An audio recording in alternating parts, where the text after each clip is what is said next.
All right, let's welcome him in, the one and only Kirk Bohls from the Austin American-Statesman. Great, Kirk, great to see you today. It's good to see you, Matt. Hoping I'll see you next week in Houston, maybe. Oh, that would be fun. Wouldn't it? Tell me about what the atmosphere right now is in the Crescent City. Man, it's been electric. I mean, we've been here since Wednesday already, and we're out there at the airport when Texas team landed, and they had the jazz band out there. They had the beads, and it was a celebratory welcome for the Longhorns, who haven't been in this environment in quite a while, as you know. So, yeah, Texas people are eating it up. That's what I wanted to ask you about. Just how important is this championship run for UT football? It has been a while since Vince and his buddies won it Yeah. all in '05.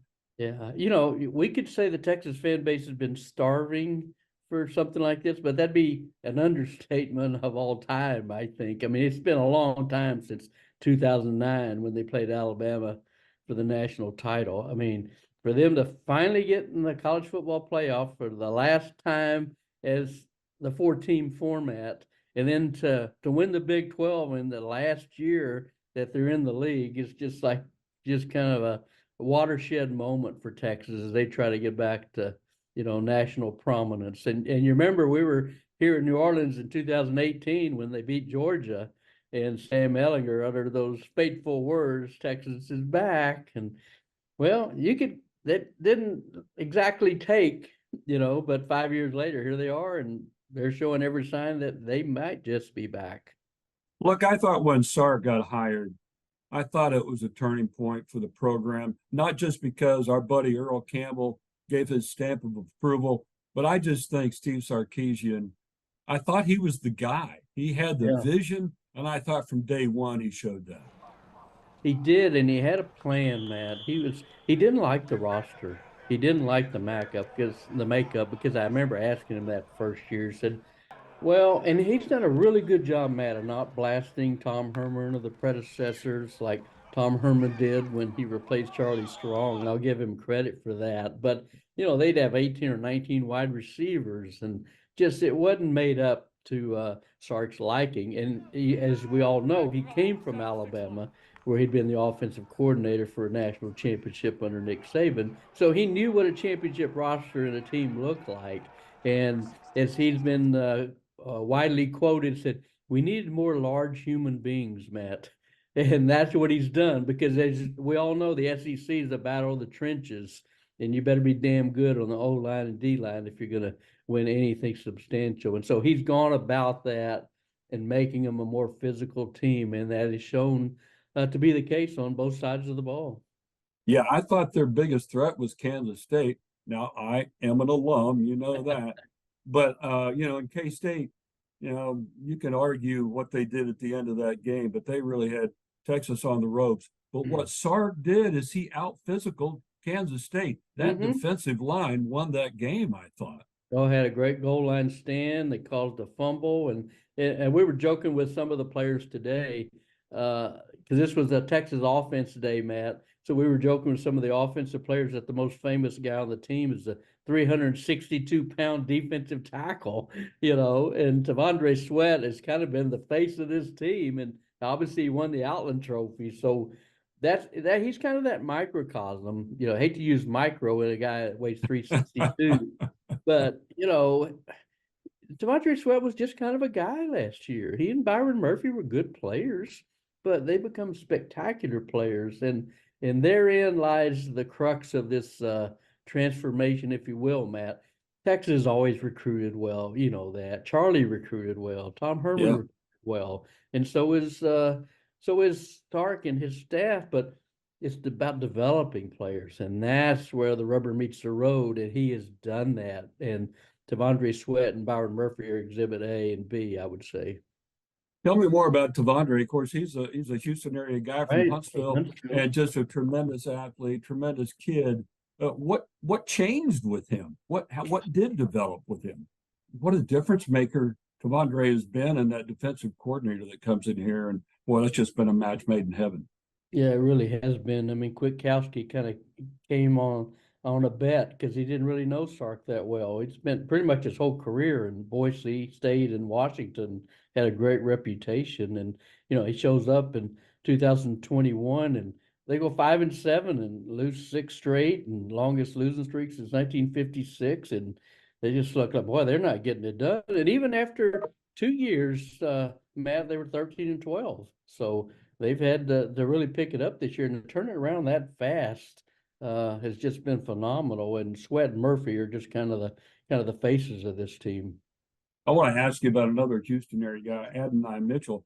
There's a young kid that his parents still lived in Missouri City area, went to Ridge Point initially, but then he transferred out of here. I mean, he was a really good player. I remember him making some plays at Ridge Point, but he was, second.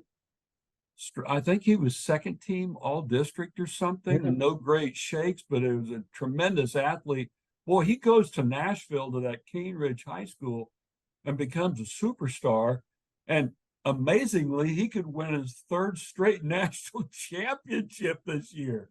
Is that incredible? I mean, it's a little bit like anybody who's a volleyball fan knows Madison Skinner, who was from Katy, went Right. to Kentucky, wins the national championship, transferred back to Texas, and wins 2 more. So she's got 3. And A.D. Mitchell, oh my God, what a phenomenal addition he's been, because he's taken the pressure and some of the heat off Xavier Worthy, and just the complementary piece they had to have because they help each other. And you mentioned A.D. Mitchell at Georgia. He caught a touchdown pass in every Georgia playoff game. I mean, you talk about proven, and had 10 touchdowns this year, maybe had 1 drop all year long. He's a physical 6'3" guy, and really has kind of helped Xavier Worthy too. And Xavier's only got 5 touchdowns. So it's probably the best tandem 1-2 receivers this school's ever had, Matt. And you mentioned Xavier Worthy. What's his health situation? I had seen you had talked about earlier on social media that he's trending towards playing. Isn't that what he told you? Oh yeah, he's going to play. I asked him, it was kind of a walk-off at the end of the press conference. I said, "Are you 100%?" He said, "Nah, I'm not 100%." He said, "Hopefully I'm getting there."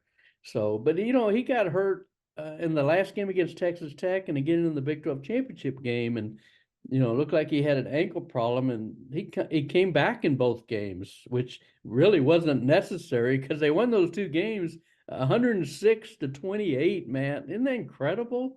So it's funny because that speaks to the about month-long layoff. It probably hurts Texas more than Washington, because Washington won their last 3 games by 3, 3, and 2 points, whereas Texas just bombed Tech and Oklahoma State. So that's one of the things, one of the factors that's so intriguing about this is that whose offense can still be in sync and not lose any of the momentum you had at the end of the year, first week in December. Well, that brings me to my next question, because this quarterback matchup is something that I'm really looking forward to. Quinn Ewers, I think he completed 31 passes last year in the Alamo Dome. It's not as if he had a terrible game, but Michael Penix, I think he won the MVP. Because Washington won the game probably. Penix finishes second in the Heisman this year, the Maxwell Award winner. Tell me about this quarterback matchup. I am really excited to watch this. If you're like passing game, boy, this is going to be your cup of tea. I mean, you got 2 great passing offenses. As you said, Michael Penix leads the nation in passing per yards, and he's got 33 touchdowns, and Quinn Ewers, 21 touchdowns, only 6 picks. So he's not chopped liver. But it's funny because he's kind of the forgotten guy in the matchup.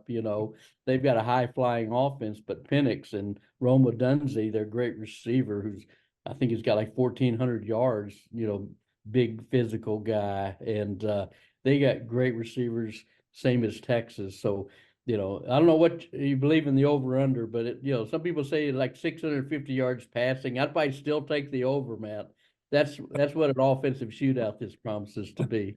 I saw a national commentator say, "Well, Texas better look out. Penix is going to tear up that secondary." I'm like, wait a minute. Do you realize what Texas has up front to put some pressure on this guy? How do you think Texas takes care of Penix? Or do That's going to be real interesting because the Washington offensive line won the Joe Moore Award as the top offensive line unit in the Exactly. country, and that's kind of been a topic of conversation here in New Orleans. That I think it was Byron Murphy that said, like, well, it's not like we're playing the Philadelphia Eagles, up there, so they're a very confident bunch. Needless to say, one interesting thing to follow is that Washington center or Parker Brailsford is a redshirt freshman. He only weighs 275 pounds, and he's going up against Devondre Sweat, who weighs 362. So that's a matchup to keep your eye on. And the line's been great for Washington. They've only, I think it's 11 sacks they've given up all year long, and he's got such a quick release. So Right. it's not so much getting to him, and I don't think you can really rattle to him as not giving up the explosive plays. And they know Washington's going to get their yards and they're going to score, but you don't want to make it a full track meet and have them score like 4 times from 60 yards out. Make them earn it when they do score. That's today's game, right? Those big chunk plays that can Exactly. cost you the game or win you the game. So let's get in there. Monday night's game, or we're going to see a partisan Texas crowd, right?